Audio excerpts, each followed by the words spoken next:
يا الله بها يا الله بها يا الله بحسن الخاتمة. Salat ini menghadirkan rahasia-rahasia besar bagi kehidupan kita dan janji Allah yang akan diberikan di dunia dan di akhirat. Saat di dunia Allah berjanji kalau seseorang benar salatnya seperti yang Nabi tuntun, dia akan dijamin diberikan 5 keistimewaan yang tidak akan diberikan pada yang tidak salat, atau orang yang salat tapi salatnya tidak seperti yang diinginkan Nabi tadi.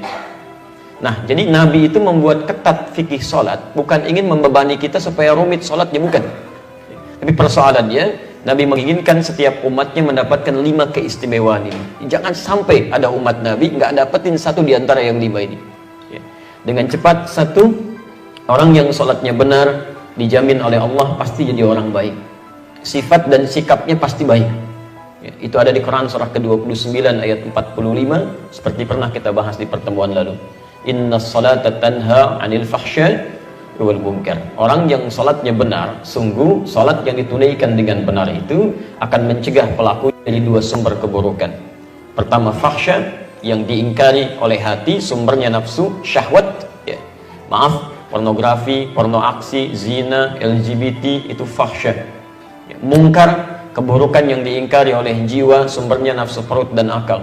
Merampok, membunuh, ya, maaf, mencuri, korupsi, narkoba, macam-macam, itu mungkar itu.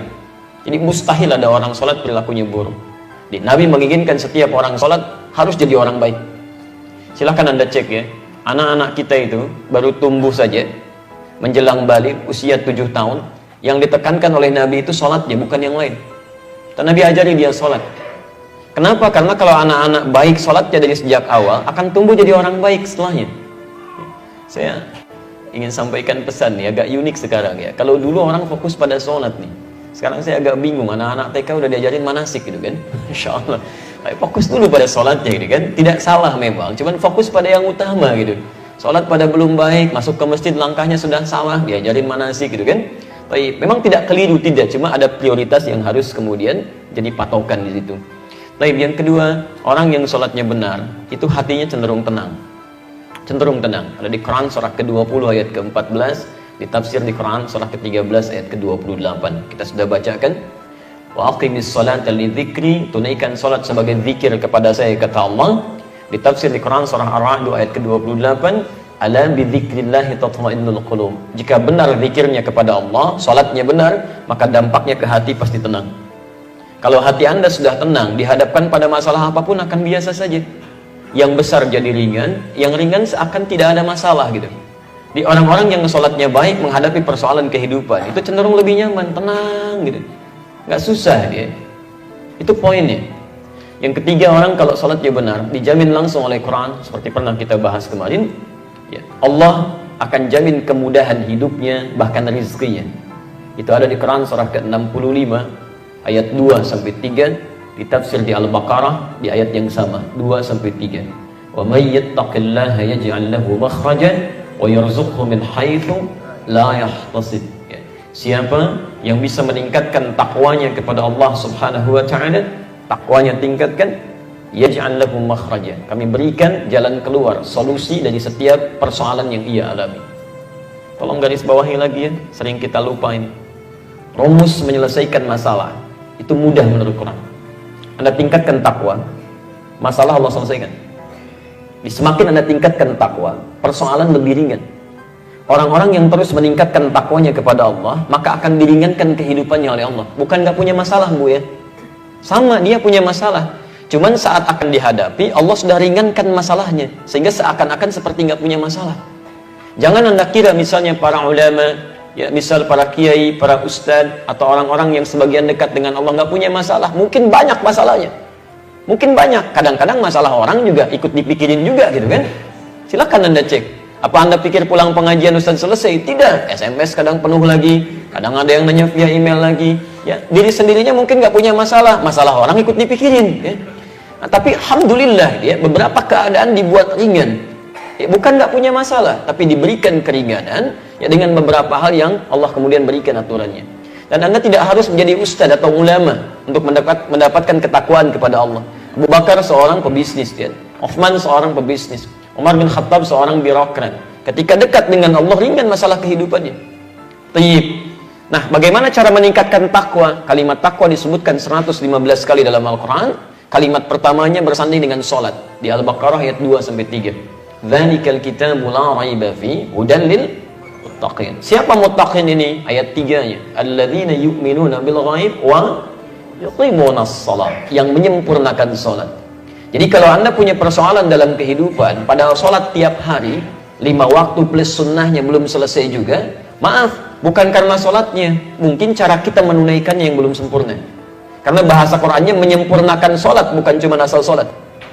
Taib. Yang keempat, orang yang sholatnya benar dijamin langsung oleh Al-Quran, setiap doa yang ia mohonkan kepada Allah itu akan disegerakan untuk dijawab.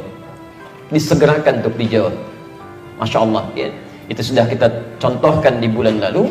Bahkan contohnya, contoh yang sangat luar biasa, yang kata manusia nggak mungkin terjadi, kata Allah tidak ada yang mustahil. Itu contoh di Quran surah ketiga Ali Imran ayat 38-39.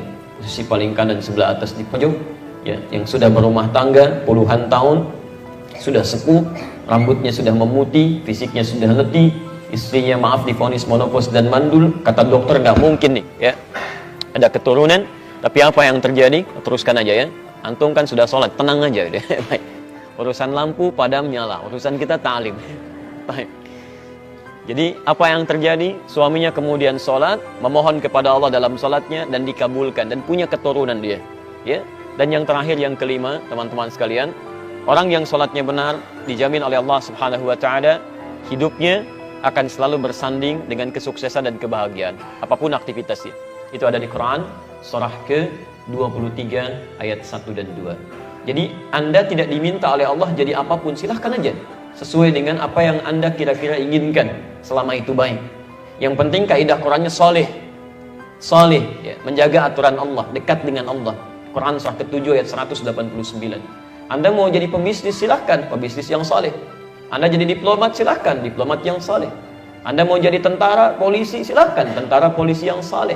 Ya, Anda mau jadi apapun silahkan sepanjang Allah ridha, itu saleh. Nah, dijamin oleh Quran, jika benar salat Anda khusyuk ditunaikan, maka semua profesi Anda akan dibimbing oleh Allah mencapai puncak kesuksesan terbaik dan bahagia hidupnya. Ya, dalilnya Quran surah ke-23 ayat 1 dan 2. Qad aflahal mu'minun. Orang yang imannya benar pasti akan mencapai kesuksesan dan kebahagiaan dalam setiap aktivitas hidupnya. Apa ciri pertamanya? Ayat 2-nya. Alladzina hum fi salatihim khashi'un. Jadi rahasia di balik perintah Nabi, ketatnya aturan Nabi terkait persoalan salat ini bukan semata persoalan fikih, tapi Nabi ingin memastikan semua umatnya, satu, baik sifat dan sikapnya, kedua, tenang dalam menjalani kehidupan, ketiga, mudah dalam mengatasi persoalan, keempat, bila cepat dikabulkan Allah, dan kelima, apapun profesi mereka bisa mencapai puncak kesuksesan yang diharapkan dan bahagia kehidupannya.